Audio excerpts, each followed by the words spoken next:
قائد اعظم محمد علی جناح وہ شیعہ لیڈر تھے کہ جنہوں نے پاکستان بنایا لیکن پشاوریت کی بنیادیں دی.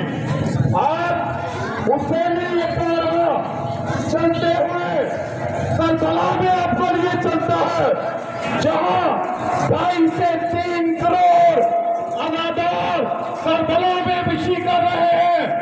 اس میں 4 سے 5 لاکھ پاکستانی جو پیدل بسوں پہ سفر کر کے عراق جایا کرتے تھے وہ اس وقت زمینی راستے بند ہونے کی وجہ سے نہیں جا سکے.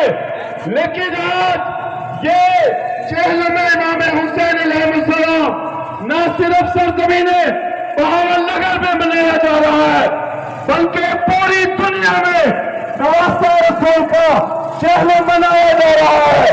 اور کربلا میں آج پورے کربلا کی سرائے لبیک یا حسین لبیک یا حسین سے گونج رہی ہے. میں نعرے لگاؤں گا آپ نے جواب دینا ہے.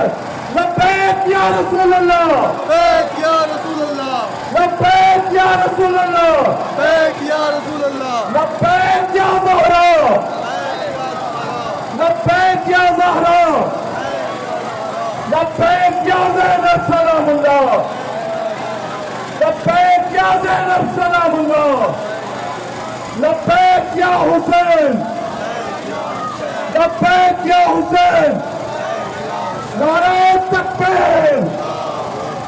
میرے مولا حسین نے اسی تکبیر کے نعرے کو بچانے کے لیے آواز بلند کی تھی، شہادت دی تھی. کیا میں شہادت نوش کیا تھا بلند آواز سے نعرہ تکبیر، نعرہ رسالت. سارے ہی رسول اللہ کے دیوانے موجود ہیں، اپنی آوازوں کو بلند کرے.